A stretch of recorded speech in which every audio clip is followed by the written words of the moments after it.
What must you be loud about? God's mercies, injustices,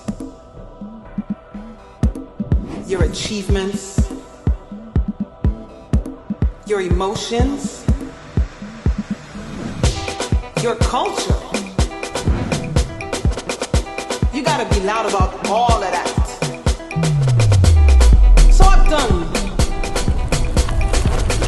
Wear it.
Merci de m'avoir invitée. Je me sens honorée. Je me sens bien, je me sens spéciale. Tu es spéciale. Ah, c'est gentil. En tout cas, merci d'avoir accepté l'invitation. Puis la raison que je t'ai invitée, c'est parce que j'ai vu que tu es une personne vraiment énergétique. Puis gérer un salon de coiffure, gérer plusieurs choses en même temps, je trouve qu'il faut avoir de la patience, puis il faut avoir aussi la santé mentale. Ouf!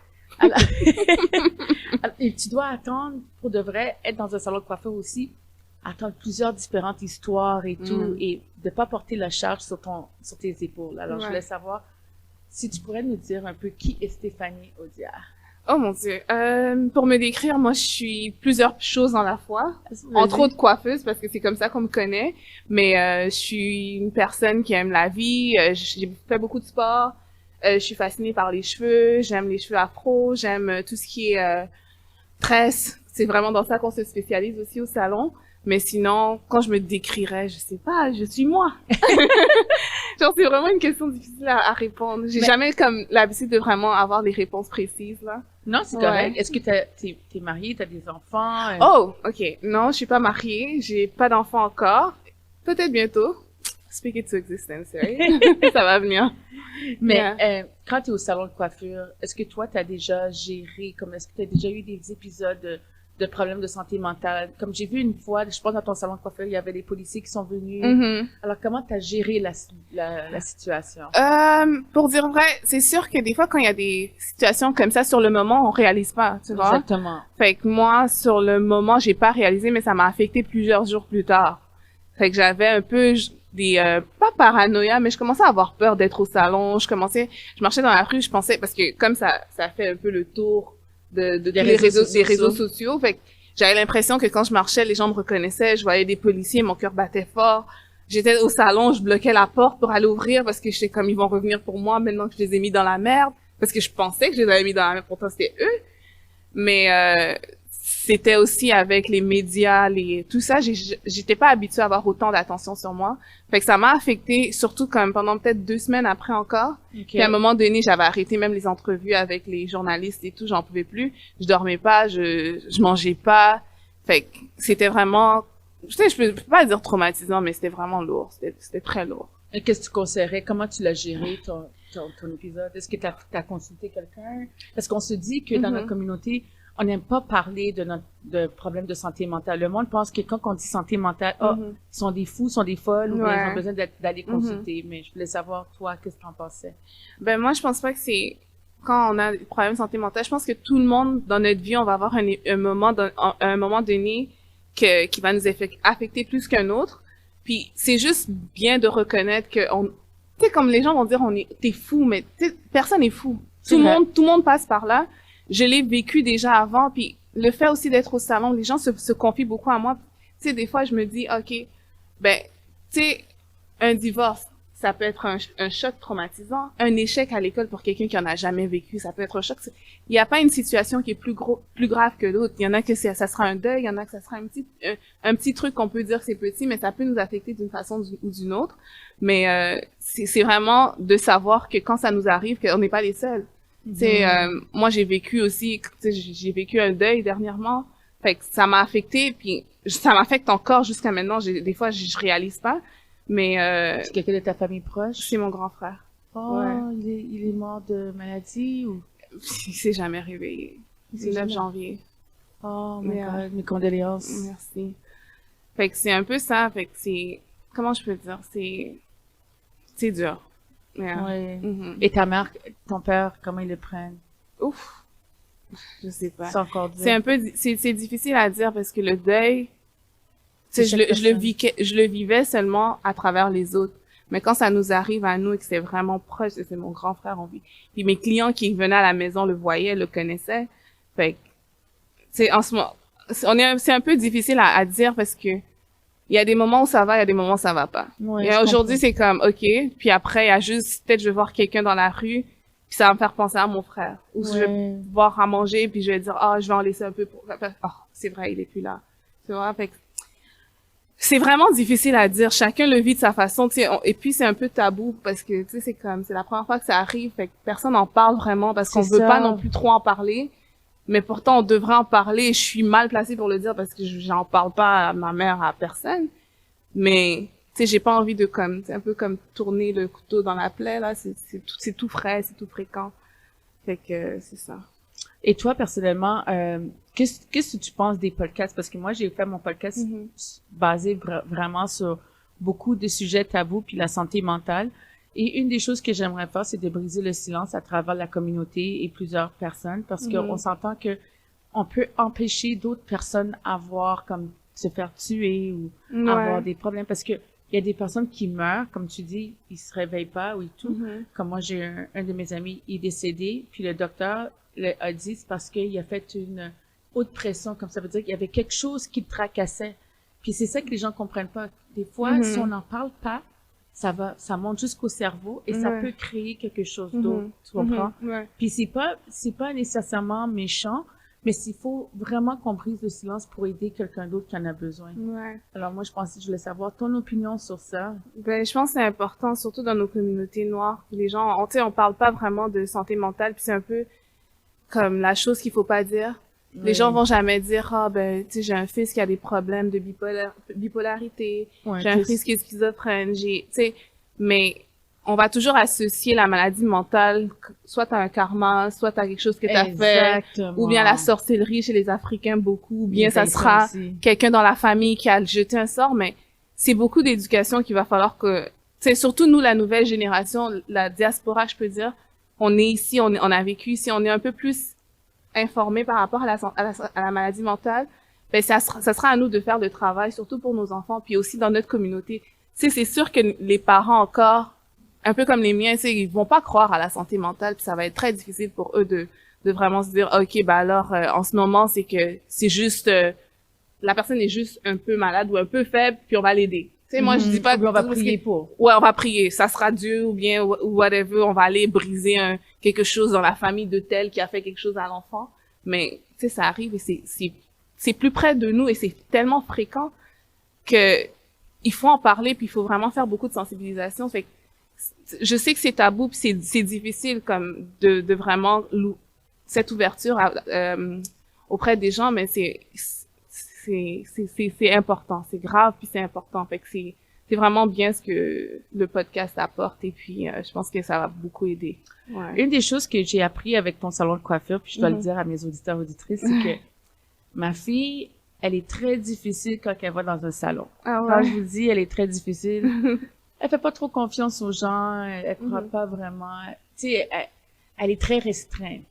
Mais quand elle veut faire ses cheveux, maman, il faut que tu ailles au salon de coiffure Stéphanie, s'il te plaît, faut que tu ailles au salon de coiffure. Puis une des choses qu'elle a dit, elle est tellement gentille, elle m'a accueillie avec un gros sourire, elle était pas fâchée, elle était pas si... J'ai dit ça faisait mal, elle a pas jugé. Puis c'est ça qui est important parce que peut-être tu sais pas à quel point peut-être tu touches quelqu'un d'autre ou un autre enfant, puis elle a 15 ans. Mais 15 ans, cette génération-là, c'est une autre sorte de génération. Je dis la vérité, là, je te le dis. Alors, c'est tellement important comment on a une approche avec les services à la clientèle parce que on s'entend que nos anciennes générations, les ancêtres, puis les gens ne comprennent pas. Quand tu Même rentres, encore maintenant.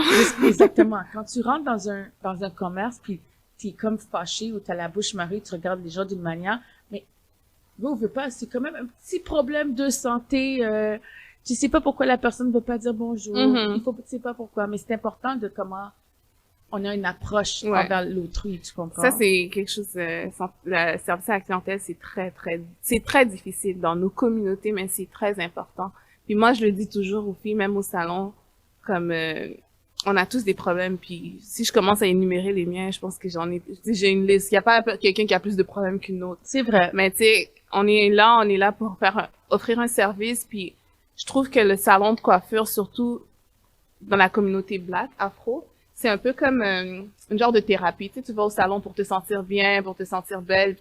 Les gens, ils rentrent, puis quand ils sortent de là, des fois même, ils ont même pas vraiment besoin de faire leurs cheveux, mais c'est juste prendre cette énergie-là, puis comme juste repartir à neuf. Oui. Fait que c'est un peu comme notre travail, puis c'est aussi un peu comme ma devise que je me suis donnée au salon de comme tout ce qui est de mauvais, ça reste à la porte. Arriver au salon, et quand on sort, on peut reprendre nos problèmes et partir avec, tu vois. C'est comme à l'hôpital. C'est ça. Alors, non, mais c'est bien, c'est une bonne devise. Mm-hmm. Alors, c'est le fun que tu mets, tu vois. Tu nous expliques comment tu as beaucoup de choses que tu vis des difficultés et le monde peut-être ne savent pas que tu vis des moments difficiles. Mais à travers tes moments difficiles, tu es quand même capable de garder ton sourire et de donner à ton prochain une positivité que peut-être toi, tu pensais pas que tu serais capable. Ouais.